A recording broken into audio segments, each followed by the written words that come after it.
Hi everyone, it's Jennifer from Fiberflux. In this video, I will show you how to crochet the Big Squishy Trivet. This pattern can be found on the Fiberflux blog, and it comes in two versions. It comes in the round version, and it also comes in a square version. This is an extremely thick trivet, and it's crocheted using 3 strands of yarn. And it's a really fun project because you can use any 3 colors you like, and it yields a whole bunch of interesting and fun results. In this video, we're going to do the round version. Be sure and also watch the video for the square version as well. To make a round, big, squishy trivet, you're going to need 3 balls of cotton dishcloth yarn. I'm going to use 3 different colors. However, you can use 3 of the same color. It's completely up to you. The one shown here was made with blue, purple, and pink. I'm going to use pink, yellow, and orange today. You'll also need a 9mm N crochet hook.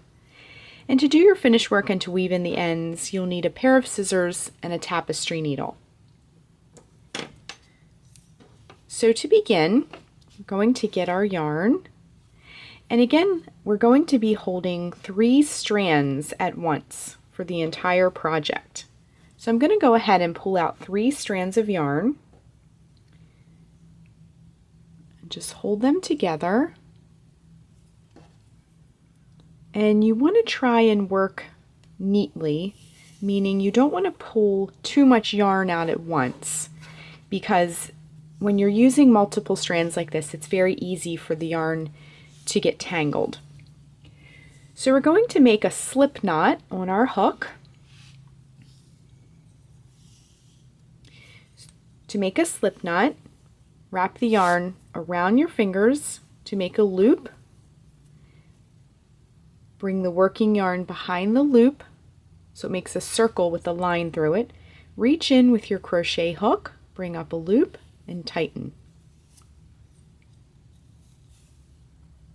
Next, we're going to chain 4. To make a chain, and I'll zoom in just a little, to make a chain, wrap yarn around hook and bring it through the loop, just like that. So that's 1, 2, 3, and 4. And when you use 3 strands like this, it can be bulky, and sometimes you have to wiggle the hook a little to get it through everything, but that's okay, perfectly normal. Next, we're going to join to make a circle. We're going to be working all the stitches into the center and work our way out. So we're going to, in the chain farthest from our hook, we're going to make a slip knot. To make a slip knot, insert the hook into the chain, bring up a loop, and then bring that loop through the loop that's already on your hook. And then what I like to do is kind of open this ring up a little bit. We're going to be working all our stitches into that center. So let's move on to round 1. To work round 1, we're going to chain 3, 1, 2, 3. Now this is going to count as our first double crochet. To complete our circle, we're going to work 11 more double crochets into the center. To make a double crochet, wrap yarn around hook, insert the hook into the ring, bring up a loop, wrap yarn around hook, bring it through the first 2 loops, wrap yarn around hook, bring it through the last 2 loops.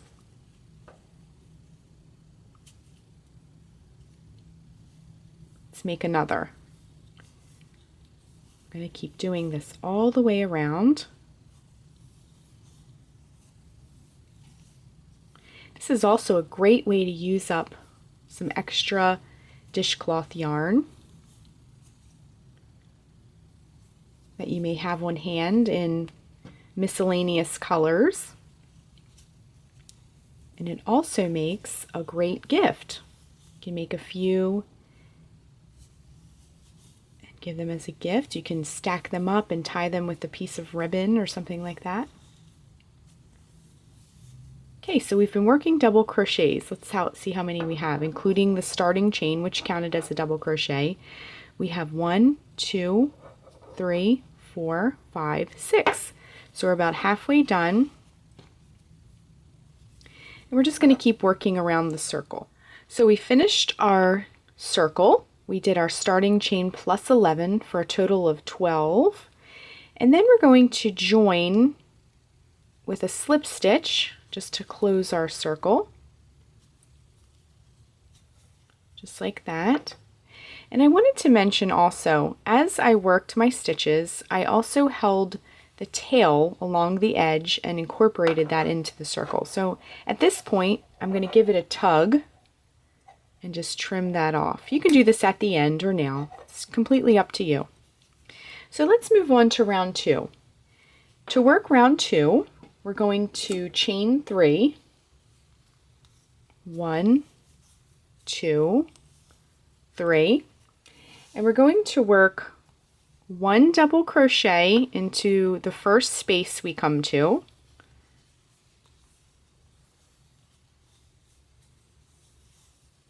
And then in the next space, we're going to work 2 double crochets.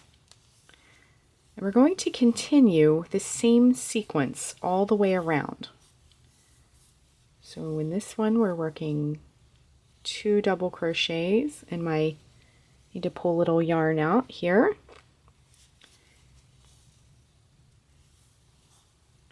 And in the next space, 1 double crochet.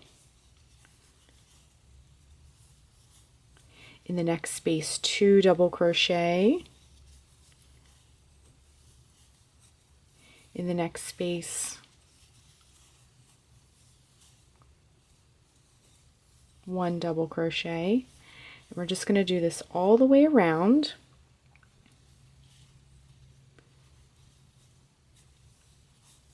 Until we complete our circle. So we're coming up to the end of our round, and we're just going to close with a slip stitch. And again, we worked a sequence of 1 double crochet in the first space, 2 double crochet in the next space, all the way around. And our trivet is starting to look like our finished trivet. So let's move on to round 3. To work round 3, we're simply going to repeat round 2. So we're going to chain 3, 1, 2, 3. And then in the first space, we're going to work a double crochet.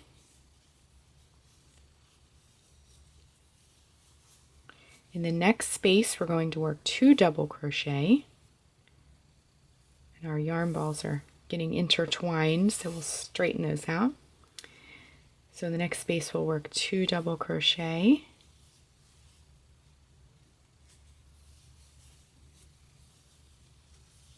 The next space, we'll work 1 double crochet. And again, we'll do that all the way around. 1 double crochet, then 2 double crochet. 1 double crochet, then 2 double crochet, all the way around.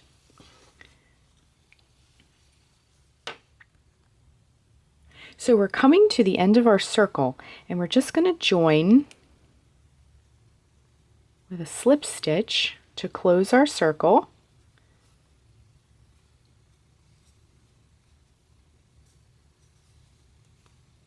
My one orange strand, you can see, is very short. It's almost completely gone, so I really was able to use every last bit of that yarn. And then we can just trim and fasten it off. And I wanted to mention, when you are working on this pattern, and let's say I ran out of yarn, the orange, see my orange is very short. Let's say I ran out of the orange a few stitches back. You could just kind of finish off with the orange, tie it off, and then continue with the other 2 colors, and it would, as long as you don't have a whole bunch of stitches, it would blend if you just have a few stitches left. So we've already woven in the end from the beginning, and we just have this tail now. So what we're going to do is we're going to take our tapestry needle, and this is the front of our work. We're going to flip it to the back, and if you had lots of yarn left over, then all of your ends will be the same length. Mine are going to be different lengths because I ran out of the orange sooner. So you can just take your tapestry needle and just weave that in. And as you can see, because we used 3 strands, we kind of made our own variegated yarn, and it turned out really pretty. And I want to show you a little tip. If you have a short tail, if we were to thread this and try and work it through, it would be difficult. What you can do is thread the needle in first without putting the tail onto it. Then put the tail on, and then weave it through, just like that. And then you have your strand, and you can trim, just like that, and you can trim the other two. And your round trivet is complete. So you can compare it to the other one. We kind of did this one in warm colors and this one in cool colors. So that is how you crochet the big squishy trivet in the round version. And also be sure and check out the square version as well. So that completes our video. Thanks so much for watching, and be sure and click the red subscribe button to get all the latest Fiber Flux video updates. Thanks again!